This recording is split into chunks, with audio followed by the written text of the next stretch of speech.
एक कपल दूसरे कपल से एक क्रूज पर मिलता है। इन ऑपोजिट कपल में एक अट्रैक्शन बढ़ने लग जाता है। जो भी कुछ यहाँ चल रहा है इसमें कुछ ना कुछ तो गड़बड़ है। हेलो फ्रेंड्स, आज मैं आपको बिटर मून ये 1992 की लव, ऑब्सेशन और रिवेंज इस सब से भरी हुई मूवी एक्सप्लेन करने वाला हूँ। अब बिना किसी देरी के एक्सप्लेनेशन स्टार्ट करते हैं। मूवी स्टार्ट होती है और एक कपल को हम क्रूज पर देख सकते हैं। हस्बैंड का नाम नाइजल और वाइफ का नाम फियोना है। इनके मैरिज को बहुत सारे साल हो चुके हैं। इनके लाइफ में कुछ कमी होने लग रही थी। अपने मैरिज को भी कुछ सुधारने के लिए ये वैकेशन वो ले रहे हैं। इस क्रूज में वो इंडिया ही आ रहे हैं। नेक्स्ट सीन में हम देखते हैं कि जब फियोना वॉशरूम जाती है तो वहां पर एक लड़की बहुत रो रही है। वो हैंगओवर भी थी। नाइजल और फियोना इस लड़की को जरा हेल्प करते हैं। रात होने पर फियोना बहुत ही टायर्ड है। नाइजल को नींद नहीं आ रही। वो इसी क्रूज पर कहीं हैंग आउट करेगा। वो क्रूज के बार में आता है जहां पर वो सुबह की लड़की को देख सकता है। ये हमारी और एक मेन कैरेक्टर है और इसका नाम है मिमी। नाइजल जब फिर से मिमी को देखता है तो सरप्राइज्ड है। मिमी अब पूरी तरीके से ठीक है। इनफैक्ट वो अभी डांस भी कर रही थी। नाइजल मिमी से बात करता है पर मिमी मॉर्निंग में जो हुआ था इसके बारे में कोई भी बात नहीं करना चाहती है। वो नाइजल को डांस के लिए पूछती है पर नाइजल इसके लिए मना करता है क्योंकि उसे अच्छे से डांस नहीं आता। वो फिर नाइजल को कुछ फनी उसे सुनाने के लिए कहती है पर नाइजल कुछ फनी भी सुना नहीं पाता। यहाँ पर हम देख सकते हैं कि वो नाइजल को सिड्यूस करने की कोशिश कर रही थी। नाइजल उसे सही से बात नहीं कर पा रहा तो वहां से वो चली जाती है। रात में नाइजल डेक पर आकर मून को देख रहा था। तभी उसके पास एक आदमी आता है जो व्हील चेयर में है। ये हमारा और एक मेन कैरेक्टर है। इसका नाम है ऑस्कर। ऑस्कर नाइजल से कहता है कि वो बहुत ही डेंजरस है, उससे तुम दूर रहना। यहाँ पर वो मिमी के बारे में बात कर रहा था। मेरा ये हाल उसने ही किया है। यानी कि ऑस्कर कहता है कि वो मिमी की वजह से ही पैरालाइज्ड है। नाइजल को कुछ समझ में नहीं आता तो ऑस्कर कहता है कि मैं मिमी का हस्बैंड हूँ। ऑस्कर कहता है कि मुझे पता है कि तुम्हें मिमी के बारे में और भी कुछ जानना है। वो नाइजल को अपने रूम में लेकर आता है। मिमी और ऑस्कर हस्बैंड वाइफ है पर फिर भी एक रूम में वो नहीं रह रहे। ऑस्कर फिर नाइजल को उसकी स्टोरी बताना स्टार्ट करता है। ऑस्कर पेरिस में रहता था। एक दिन वो बस से ट्रैवल कर रहा था। उसी बस में उसे मिमी दिखी। मिमी बहुत ही ब्यूटीफुल थी तो उसे वो बहुत पसंद आई। बस में सब लोगों के टिकट चेक किए जा रहे थे पर मिमी को अपना टिकट नहीं मिल रहा था। ऑस्कर ने जल्दी से अपना टिकट मिमी को ऑफर कर दिया। टिकट ना होने की वजह से उसे खुद पनिशमेंट उठानी पड़ी। ऑस्कर को पेरिस बहुत पसंद था। उसके ग्रैंडफादर रिच थे। उनकी डेथ के बाद ऑस्कर को बहुत सारे पैसे मिले। इसी वजह से वो पेरिस में मूव हो चुका है। वो खुद एक बड़ा राइटर बनना चाहता है। पेरिस में बहुत सारे बड़े राइटर रहते थे तो वो भी यहाँ रहकर कुछ अच्छा लिखना चाहता है। जब उसने मिमी को देखा तो मिमी के अलावा वो कुछ भी सोच नहीं पा रहा। उसे नींद नहीं आ रही, वो कुछ लिख नहीं सकता। जिस बस में मिमी उसे मिली थी उस बस में हर दिन ट्रैवल करता है पर मिमी उसे कहीं भी नहीं दिखती। ऑस्कर ने उसे ढूंढने का बहुत ट्राई किया पर ढूंढ नहीं पाया। एक दिन वो दूसरी लड़की के साथ डेट पर आया हुआ था। वहां की वेट्रेस मिमी थी। डेट छोड़कर वो मिमी से बात करने लग गया। मिमी भी ऑस्कर को पहचान लेती है। ऑस्कर कहता है कि मैंने तुम्हें हेल्प की थी तो प्लीज मेरे साथ डेट पर आओ। वो भी इसके लिए मान जाती है। ये दोनों फिर डेट पर आते हैं, बहुत सारी बातें करते हैं। मिमी को डांसर बनना है पर वो जरा इनकम के लिए वेट्रेस भी है।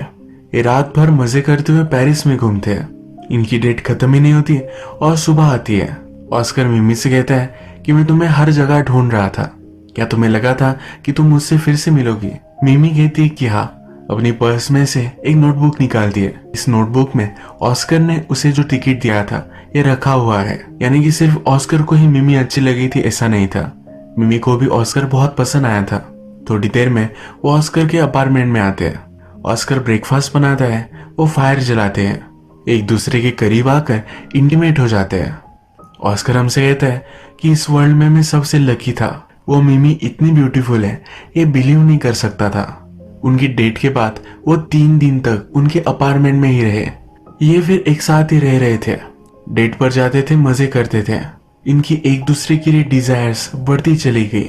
जब सब कुछ डिटेल में ऑस्कर नाइजल को बता रहा था तो नाइजल इससे अनकंफर्टेबल हो जाता है। वो कहता है कि मुझे पता नहीं है कि मुझे तुम इतने डिटेल में ये सब क्यों बता रहे हो। वो फिर यहाँ से चला जाता है। अगली सुबह अपनी वाइफ फियोना को ये सब वो बताता है। जब नाइजल और फियोना ये लंच कर रहे थे तभी उसके पास ऑस्कर आता है। वो उन्हें लंच के लिए ज्वाइन करता है। उसके साथ मिमी भी थी, पर मिमी कैप्टन के साथ जाकर लंच करती है। ऑस्कर फियोना को देखकर इम्प्रेस्ड होता है। कहता है तुमने बहुत सारा पोटेंशियल है। अपनी तारीफ सुनकर फियोना शर्मा जाती है। वो फिर फियोना से पूछता है तुम्हारे हस्बैंड से मुझे बात करनी है, क्या तुम उसे 1 घंटे के लिए मेरे पास छोड़ सकती हो। इसके बाद फियोना भी मान जाती है और फिर ऑस्कर नाइजल को अपनी स्टोरी फिर से सुनाना स्टार्ट करता है। ऑस्कर कहता है कि हम दोनों एक दूसरे से पूरी तरीके से ऑब्सेस्ड थे। उन्हें लगता था कि वो हमेशा एक साथ ही रहे। उन दोनों ने फिर एक दूसरे के साथ गेम्स खेलना भी स्टार्ट कर दिया। अपनी फैंटेसीज को कंप्लीट करने लग गए। ऑस्कर जो भी लिखता था मिमी को बहुत पसंद आता था। एक दिन मिमी और ऑस्कर बार में गए थे और मिमी की फ्रेंड भी थी जिसके ऑस्कर बात करने लग गया। मिमी को लगा कि ऑस्कर उसके फ्रेंड के साथ फ्लर्ट कर रहा है, तो मिमी भी उसे जलाने के लिए एक दूसरे आदमी के साथ डांस करने लग गई। इससे ऑस्कर जेलस हो गया। ऑस्कर को रियलाइज नहीं हुआ था कि ये इतना उसे अफेक्ट करेगा। वो मिमी को अकेला ही छोड़कर घर आ गया। मिमी जब घर पहुंचती है तो कहती है कि तुमने ये स्टार्ट किया था। ऑस्कर गुस्सा है तो उसे वो मना लेती है। अब बहुत सारे दिन हो चुके हैं। ये एक दूसरे के साथ इंटीमेट होते थे और इससे ही इनकी रिलेशनशिप आगे बढ़ती थी। ऑस्कर को फिर लगने लग गया कि इनफ नहीं है। आगे वो बताने वाला था पर मिमी वहां आ गई। नाइजल को भी फिर से अपने रूम में जाना था। जब नाइजल फिर से फियोना के पास आता है तो फियोना उससे पूछती है क्या वहां मिमी भी थी। उसे अब थोड़ा थोड़ा शक जाने लग गया है। जब नाइजल अकेला था तब मिमी उससे बात करती है। कहती है कि ऑस्कर की सब बातों पर तुम बिलीव मत करना, वो बहुत सारी चीजें इमेजिन भी करता है। उसे बोलती है कि तुम्हारे साथ मुझे प्राइवेट में बात करनी है। उसे टाइम देखकर एक रूम में आने के लिए कहती है। मिमी ने नाइजल को जहां आने के लिए कहा था, रात में नाइजल वहां पहुंचा। बेड पर कोई सो रहा था तो उसे लगा कि वहां मिमी है।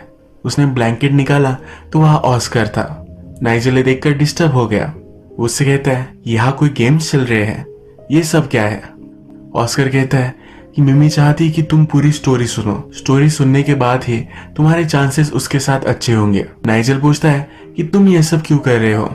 ऑस्कर पैरालाइज्ड है, तू मिमी की नीड्स वो पूरी नहीं कर सकता।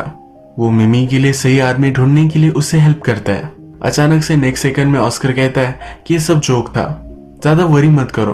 वो फिर से नाइजल को अपनी स्टोरी सुनाना स्टार्ट करता है। वो कहता है कि मिमी से पहले में बहुत अट्रैक्टेड था और उसकी पर्सनैलिटी अब उसे पसंद नहीं आती।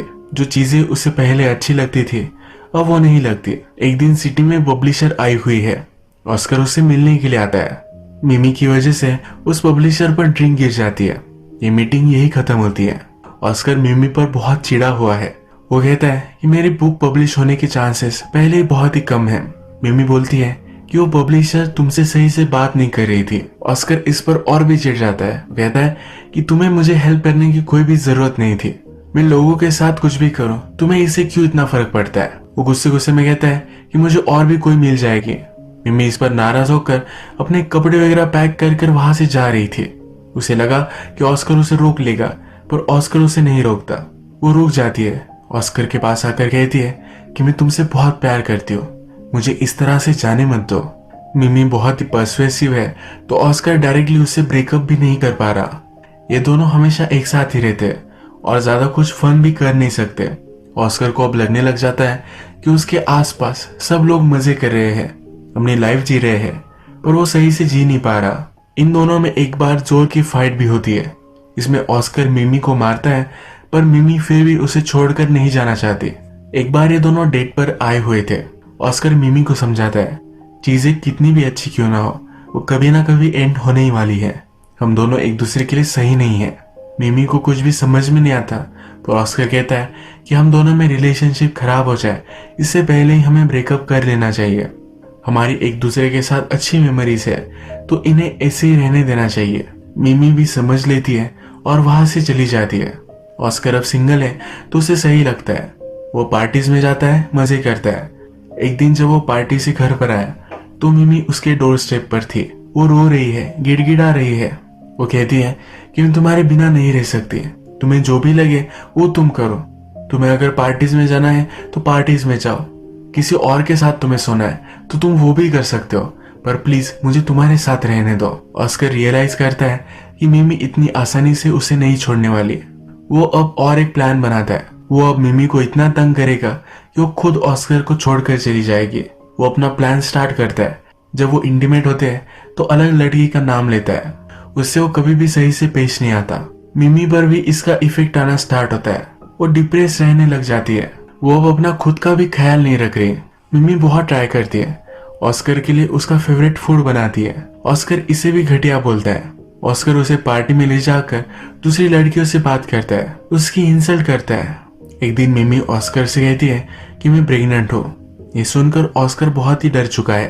वो मिमी के पास जाकर उसे समझाता है। वो कहता है, क्या तुम्हें लगता है कि मैं अच्छा फादर बन सकता हूँ? मैंने लाइफ में अभी तक कोई भी बुक पब्लिश नहीं की। मैं एक फेलियर हूँ और मैं अच्छा फादर नहीं बन सकता। वो मिमी को अबॉर्शन के लिए कन्विंस कर देता है। अबॉर्शन के बाद ये हॉस्पिटल में थे।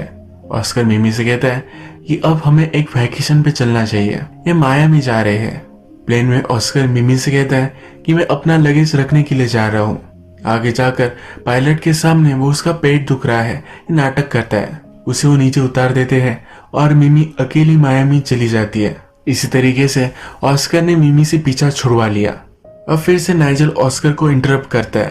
कहता है कि तुम जो भी कह रहे हो ये सच नहीं हो सकता। अगर ये सच होता तो तुम्हें बहुत ही गिल्टी महसूस होता। तुम ये सब मुझे नहीं बताते। उसे लेट हो रहा था तो यहाँ से वो जा रहा है। बाहर आने के बाद मिमी उसे मिलती है। मिमी कहती है कि मैं चाहती हूँ कि तुम पूरी स्टोरी सुनो। नाइजल को मिमी के साथ अकेले होना है। मिमी उसे किस करती है और कहती है, स्टोरी सुनने के बाद हम अकेले मिलेंगे। जब नाइजल फिर से फियोना के पास आता है तो फियोना उस पर नाराज है। उसे अब लगने लग गया है कि नाइजल का मिमी के साथ चक्कर है। रात में फियोना बीमार पड़ जाती है। नाइजल फियोना को कुछ गोलियां देता है जिससे वो सो जाती है। इसके बाद वो ऑस्कर के पास फिर से आगे की स्टोरी सुनने के लिए पहुंच चुका है। ऑस्कर कहता है कि मिमी मेरी लाइफ में नहीं थी तो मैं बहुत मजे करने लग गया था। दिन रात पार्टी करता था, अलग अलग डेट्स पर जाता था। एक दिन ऐसे वो बहुत ही ड्रंक था और उसका एक्सीडेंट हो गया। उसके पैर पर फ्रैक्चर लगा और हॉस्पिटल में था। उसे मिलने के लिए फिर से मिमी आई। मिमी को देखकर वो सरप्राइज था। वो उससे पूछता है कि तुम अब कर क्या रही हो? मिमी कहती है कि तुमने मुझे वहां अकेले छोड़ दिया। एक होटल में मैं वेट्रेस बन गई और वहां का मैनेजर बहुत ही अच्छा था। तुमने मुझे जितना हर्ट किया उतना ही उसने मुझसे प्यार किया। मिमी को डांसर बनना था तो उसने उसे अपॉर्चुनिटी दी। जब उसे ऑस्कर के बारे में पता चला तो देखने के लिए वो पहुंच गए। ऑस्कर ने मिमी के साथ इतना सब कुछ गलत किया है पर फिर भी वो मिमी से सही बात नहीं करता। मिमी वहां से जा रही थी पर अपना माइंड उसने चेंज कर लिया। ऑस्कर के पैर पर चोट आई थी तो कुछ कर नहीं सकता था। मिमी ने उसे नीचे गिरा दिया, उसके लेग्स को बुरी तरीके से हर्ट किया। इसी वजह से वो हमेशा के लिए पैरालाइज्ड हो गया। अब ऑस्कर से बदला लेने के लिए मिमी खुद उसका ख्याल रखने लग गए। उसका जैसा मन होता था एक खिलौनों की तरह वो ऑस्कर को ट्रीट करती थी। इसमें एक ही चीज उसे दिन रात खिलाएगी, एक ही जगह पर उसे इंसुलिन देगी जिससे उसे तकलीफ हो। इसी तरह से उसे टॉर्चर करती थी। एक दिन ऑस्कर का बर्थडे था तो मिमी ने उसे गन गिफ्ट की। इसके पीछे का रीजन था कि ऑस्कर इससे खुदकुशी कर सकता है। एक दिन ये दोनों पार्क में आए हुए थे। एक छोटे लड़के के साथ ऑस्कर खेलता है। ऑस्कर मिमी से सॉरी कहता है कि मैंने तुम्हें अबॉर्शन करने के लिए कहा क्योंकि मुझे लगता था कि मैं फादर बनने का डिजर्विंग नहीं हूँ। ऑस्कर अब पैरालाइज्ड है तो उसे कभी भी बच्चे नहीं हो सकते। वो मिमी से कहता है कि अगर तुम चाहो तो तुम्हें ये बच्चे हो सकते हैं। मिमी कहती है कि अबॉर्शन के बाद मुझे इन्फेक्शन हो गया था, वो अभी फिर से कभी प्रेग्नेंट नहीं होगी। ऑस्कर को बहुत बुरा लगता है, उसे पछतावा आता है। कहता है कि मैं बहुत ही घटिया आदमी था, मुझे तुम्हारे साथ ऐसा नहीं करना चाहिए था। मिमी ऑस्कर से कहती है कि हम अब एक दूसरे के साथ हैं, जो भी है वो सही है। ऑस्कर को लगता है कि मिमी अभी भी उससे प्यार करती है। ऑस्कर को जेलस फील कराने के लिए मिमी एक दिन एक लड़के को घर लेकर आती है, उसके साथ इंटीमेट हो जाती है। इन दोनों की रिलेशनशिप अब इसी तरीके से बन गई। मिमी ऑस्कर के साथ कुछ भी कर सकती थी, वो उसका ख्याल रख रही थी तो ऑस्कर और कुछ बोल भी नहीं सकता। एक दिन इन दोनों ने शादी कर ली। ऑस्कर फिर नाइजल से कहता है कि मुझे हमेशा डर लगता है कि मिमी को कोई अच्छा आदमी मिलेगा और उससे वो प्यार करने लग जाएगी, मुझे फिर वो शायद छोड़ देगी। इसीलिए ऑस्कर मिमी की फिजिकल नीड्स कंप्लीट करने के लिए कोई आदमी ढूंढता है। वो चाहता है कि मिमी किसी के भी प्यार में न पड़े। अब नाइजल ने पूरी स्टोरी सुन ली है। रात में पार्टी है जहाँ पर वो मिमी से मिलता है, वो उसके साथ डांस करता है, वो एक दूसरे को किस करते हैं, पर मिमी जरा दूर होती है, कहती है कि तुम्हारी वाइफ हमें देख रही है। एक्चुअल में ऑस्कर ने फियोना के लिए एक ड्रिंक बेची थी। उसके बाद वो पार्टी में फिर से वापस आ गए। जैसा हम देख सकते हैं कि ऑस्कर को लोगों के साथ गेम्स खेलना अच्छा लगता है। नाइजल फिर फियोना को सॉरी कहने के लिए आता है, पर फियोना उसका कुछ भी नहीं मानती। फियोना फिर खुद मिमी के साथ डांस करने लगती है। ये देखकर ऑस्कर बहुत हंसता है। रात में मिमी और फियोना ये दोनों एक दूसरे के साथ इंटीमेट हो जाते हैं। जब नाइजल ये देखता है तो बहुत ही गुस्सा है, वो ऑस्कर को मारने लगता है। ऑस्कर अपनी गन निकालता है। नाइजल कहता है कि वो गन मुझे दे दो वरना तुम किसी को हर्ट कर दोगे। ऑस्कर कहता है इसके बाद मैं किसी को भी हर्ट नहीं करूंगा। वो मिमी को शूट कर मार डालता है। अपने आप को भी एक गोली मारकर सुसाइड कर लेता है। फियोना ये सब देखकर बहुत डर गई थी। नाइजल और फियोना ये दोनों अपनी गलती रियलाइज करते हैं।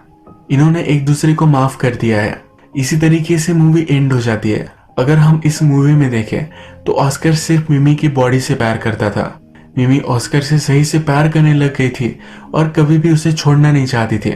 ऑस्कर ने उसे बहुत हर्ट किया पर फिर भी उसके साथ रुकी। इतने घटिया आदमी के साथ रुकना ये उसकी एक गलती थी। जिस तरह से शुरुआत में मिमी से ऑस्कर obsessed था, मिमी भी उसे उसी तरीके से obsessed हो गई। उसे रिवेंज लेने के लिए हमेशा उसे बांध कर रखना चाहती थी। लास्ट में ऑस्कर के लिए ये सब बहुत ही पेनफुल हो गया। उसने मिमी को मारकर खुद सुसाइड कर ली। अगर हम नाइजल और फियोना की बात करें तो ऑलरेडी इनके मैरिज में प्रॉब्लम चल रही थी। इन दोनों ने फिर कुछ गलतियां की और अब रियलाइज किया है कि ये गलत था। लास्ट इंसिडेंट के बाद अब शायद इनका मैरिज सही हो सकता है। आज का वीडियो हम यही खत्म करते हैं।